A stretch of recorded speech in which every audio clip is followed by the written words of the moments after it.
ជំរាបសួរអ្នកខ្ញុំឈ្មោះសុខសំគឺជានិស្សិតឆ្នាំទី1នៃសាកលវិទ្យាល័យ DPRI សាខាខេត្តសៀមរាបអ្នកខ្ញុំក៏ជាសមាជិកនៃក្លឹបអំណាចចំនួន7ផងដែរនៅថ្ងៃនេះអ្នកខ្ញុំបានយកនៅសៀវភៅមួយក្បាលដើម្បីបញ្ជាក់អំណាចទៅកាន់អ្នកទាំងអស់គ្នាដែលមានចំណូលជើងថាវិធីសាស្ត្រក្នុងការជំរុញកំណើនចិត្តមនុស្សនៅក្នុងខ្លឹមសារសៀវភៅនេះទាំងមូលគឺបាននិយាយអំពីភាពជាអ្នកដឹកនាំក៏ដូចជាការដឹកនាំនៃពេលបច្ចុប្បន្នហើយការដឹកនាំតើវាមានឥទ្ធិពលអ្វីខ្លះតើការដឹកនាំវាមានសិទ្ធិអំណាចនិងវិធីសាស្ត្របែបណាដើម្បីយើងអាចធ្វើជាអ្នកដឹកនាំបានល្អឧទាហរណ៍នៅក្នុងនាពេលបច្ចុប្បន្ននេះបើសិនជាយើងចង់ធ្វើជាអ្នកដឹកនាំតើយើងគួរធ្វើយ៉ាងដូចម្តេច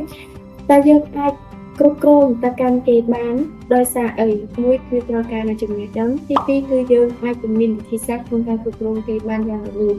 ហើយមួយទៀតបើសិនជាយើងចង់ខ្លាចជាអ្នកដឹកនាំមួយដ៏ល្អយើងត្រូវតែមានឥទ្ធិពលមានសក្តានុពលនិងការចេះជំរុញទឹកចិត្តទៅកាន់បុគ្គលិករបស់យើងនិងការគ្រប់គ្រងមួយយ៉ាងល្អហើយចំណុចទី2ដែលខ្ញុំបានលើកយកមកនិយាយគឺ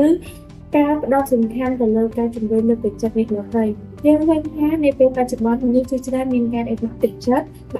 គឺយើងត្រូវការអ្នកជួយជំរុញទឹកចិត្តឧទាហរណ៍បើសិនជាជាមនុស្សដែលបាក់ទឹកចិត្តហើយមានមនុស្សម្នាក់មកដើម្បីនឹងជួយខ្ញុំលើកទឹកចិត្តខ្ញុំឲ្យខ្ញុំបានរស់រានបន្តទៀតពេលនោះហើយដែលខ្ញុំមានកម្លាំងចិត្តក្នុងការដើរទៅមុខទៀតដូច្នេះយើងត្រូវតែយកបទពិសោធន៍របស់យើងនៃការបាក់ទឹកចិត្តរបស់យើងដើម្បីជំរុញទៅកាន់អ្នកដទៃឲ្យគេអាចនឹងខ្លាចទៅជាអ្នកលើកទឹកចិត្តទៅកាន់អ្នកក្រោយទៀតសម្រាប់សិភៅនេះផងដែរនាងខ្ញុំក៏បានបង្ហាញបន្ថែមទៀតអំពីសិភៅនៅខ្លឹមសារនេះគឺបាននិយាយអំពីអ្នកដែលសំខាន់នៅលើពិភពលោកដែល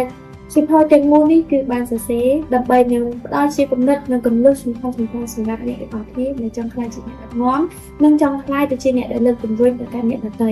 ហើយសម្រាប់សិភៅនេះអ្នកទាំងអស់គ្នាអាចរកទិញនៅក្នុងបណ្ណាគារនិងតាមបណ្ណាល័យផ្សេងៗនៅក្នុងនៅតាមខេត្តរបស់អ្នកទាំងអស់គ្នាដែលនៅជិតរបស់អ្នកទាំងអស់គ្នា